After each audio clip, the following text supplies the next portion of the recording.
Alright, chapter 2.11 is multiplying 3 and 4-digit numbers. And we're going to use regrouping, which is the most common method. It's the way you may already know how to do.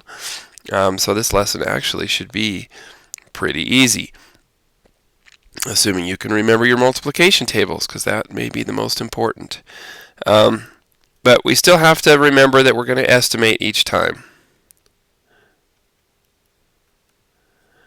And estimating should be getting easier by now. For instance, the first problem is multiplying 3 by 567. Now, Alley Springs in Missouri produces an average of 567 million gallons of water per week. How many gallons do they do in 3 weeks? Tells us that we need to multiply by 3. So we just set this up the usual way, and we're going to multiply by 3. But if we're going to estimate, I almost forgot to do that. What we're going to do is we're going to look at 500, and we're going to think, well, 500 is fine, but we have 67, so 567, is that closer to 500 or closer to 600? Well, this 6 here tells us that 567 is closer to 600. So we're going to do 3 times 600. And 3 times 6 is just 18. And then we take our 2 zeros and we drop them in. It's 1,800.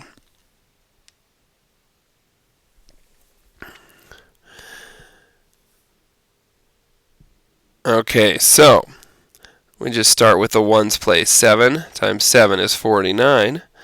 And you have to remember, oh no, this is not a 7. This is supposed to be a 3. Wow. Okay, 7 times 3 is 21. That'll help us.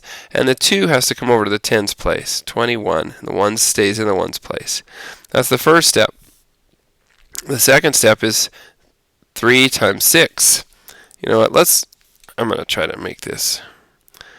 Sometimes color coding helps some of us. Okay, so 3 times 6 is 18. But this is really 3 times 60,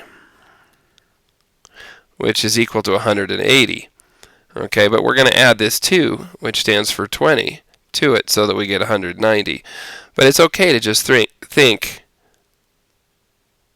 it's not 190, 200. Mr. Armstrong is making all kinds of mistakes today. 180 plus 20 is 200. 88 plus 2 is 10. So 180 plus 20 is 200. Okay, so 3 times 6 is 18, plus 2 is 20. So I end up bringing my 20 here, but I want you to recognize that this isn't really 20, it's really 200. We can see that over here with our example. And the last one is 3 times 5, which is really 3 times 500.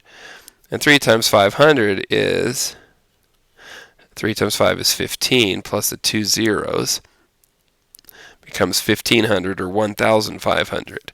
Okay, so that's what we do, but then we have this 2 again, which really stands for 200. So we end up with 1,700. But it's okay to just think 3 times 5 is 15, plus 2 is 17, and you come down here and you write the 17, because this 1 stands for 1,000, and this 7 stands for 700. Okay, so it actually works really well. So 1,701 is the answer. And all of this stuff over here is stuff we end up not doing. We don't have to write this out every time. We just want to make sure that each of us understands what's happening when we multiply by the ones, then by the tens, then by the hundreds, and so on. And that's pretty much what you do for everything. You have to estimate. Here's 1,935 times 7. Now the first thing to do is estimate. So that's 2,000 times 7. And 2 times 7 is 14. With 3 zeros after it, which is 14,000. That should be our estimate. And if we actually just take our pencil and paper and do it, 7 times 5 is 35 we have to make sure that we carry the 10 over to the tens place. 7 times 3 is 21. 21 plus 3 is 24. So 24, and we're carrying over to the hundreds place. 7 times 9 is 63, plus 2 is 65. And we're carrying over to the thousands place. And 7 times 1 plus 6 is 13. So we ended up with 13,545, and that's close to our estimate of 14,000. If we had gotten this number, we would have said there's something wrong. Either my estimate is wrong or my answer is wrong, and we could go back and check to see. And that's kind of how that works. So you're going to do a lot of multiplying in this assignment, but it's all relatively easy. Okay? Have fun.